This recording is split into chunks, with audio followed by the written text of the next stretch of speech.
Hello students, आ गए हैं हम अपने इंडियन इंग्लिश राइटर की सेकंड सीरीज़ को लेके। ये वीडियो आपको आने वाले सभी एग्ज़ाम, चाहे वो यूजीसी नेट हो, सेट ग्लेट, मेनली ईएमआरएस, केवीएस, एनवीएस, सबके लिए हेल्पफुल रहने वाली है। तो आज हम डिस्कस करने वाले हैं अपने सेकंड इंग्लिश इंडियन राइटर को, जिनका नाम है अनीता देसाई। अनीता देसाई का कंप्लीट नाम है अनीता माजुमदार देसाई।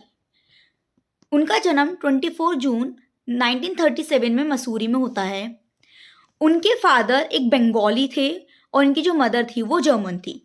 तो उनके ऊपर काफ़ी ज़्यादा दोनों ही कल्चर का इन्फ्लुएंस हमें उनके वर्क में देखने के लिए मिलता है।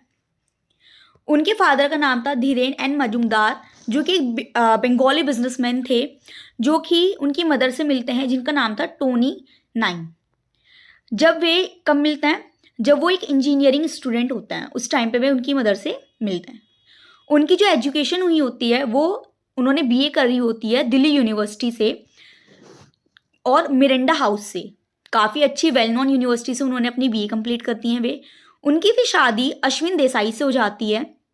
अश्विन देसाई ने भी खुद एक बुक लिखी है जिसका नाम है between eternities ideas on life and the cosmos. उन्होंने भी ये बुक लिखी है, इसको याद करना होगा आपको क्योंकि एग्जाम में पूछ लेता है। अनीता देसाई काफ़ी एक वेल नोन पोइट हैं। तो अब हम डिस्कस करेंगे स्टूडेंट्स अनीता देसाई के कुछ इंपॉर्टेंट अवार्ड्स को। अनीता देसाई को 1978 में साहित्य अकादमी अवार्ड मिलता है, जो कि उन्हें फायर ऑन द माउंटेन के मिलता है।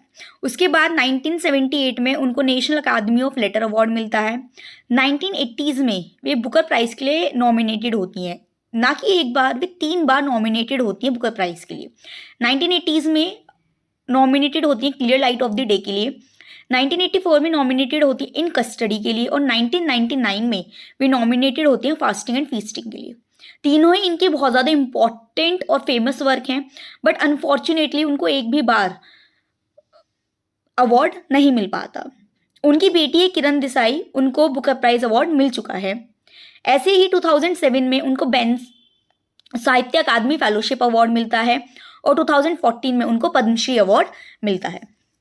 अब हम डिस्कस करते हैं कुछ उनके इंपॉर्टेंट वर्क्स को, जिसमें है cry the peacock, voice in the city, bye bye blackbird, the peacock garden, cat on a houseboat, fire on the mountain, games at twilight, clear light of the day and the villages by the sea, in custody, journey to Ithaca, scholar and gypsy, fasting feasting, the zigzag way, the artist of disappearance. ऐसे ही उनके बहुत सारे work हैं और आपको ये works by heart learn करने होंगे। अब let's talk about Anita Desai's theme. जो उनकी वर्क की थीम है वो काफ़ी ज़्यादा रिलेट करती हुई है। लाइक ऐसा नहीं है कि आपको उनके वर्क को पढ़ के लगेगा कि बहुत ज़्यादा टिपिकल वर्क है या हम तो इससे रिलेट ही नहीं कर पा रहे हैं। अगर आप उनके वर्क को पढ़ेंगे तो आपको पता चलेगा उसमें उन्होंने कल्चरल आइडेंटिटी के बारे में, कैसे क्लैशेस हो जाता है ट्रेडिशन और मॉडर्न लाइफ के बारे में, जैसे कि बाय बाय ब्लैकबर्ड में उन्होंने डिस्क्राइब किया है कि कैसे जब इंडियंस दूसरी कंट्री में माइग्रेट करते हैं तो वहाँ पे उनको कितना स्ट्रगल फेस करना पड़ता है। सेम उसी वे में उन्होंने बताया है कि कितने ज़्यादा जो विमेंस हैं वो अपनी लाइफ में स्ट्रगल कर रही हैं, कितना ज़्यादा इमोशनल इंटेंगलमेंट है, कैसे वो इमोशनली कनेक्ट नहीं कर पाती, उनकी इमोशंस को कोई समझता नहीं है। सेम उसी तरीके से उन्होंने डिस्प्लेसमेंट, एलिनेशन, आइडेंटिटी क्राइसिस, इन चीज़ों के बारे में बताया है। नेक्स्ट उन्होंने साइकोलॉजिकल स्ट्रगल के बारे में, एक विमेन कैसे ऑपरेशन फेस करती है अपनी फैमिली में, उसके बारे में उन्होंने डिपिक्ट किया है। सेम वे में उन्होंने इस तरीके से भी बता रखा है कि कैसे एक बच्चे के ऊपर रिस्पॉन्सिबिलिटी आ जाती है कम एज में, उनकी चाइल्डहुड कैसे ख़त्म हो जाता है, उन्होंने इस चीज़ के बारे में अपने वर्क्स में डिस्कस किया है।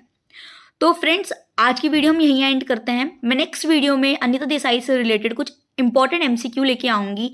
इतने आप को अगर ये वीडियो अच्छी लगी हो तो please like, comment, share and subscribe my channel.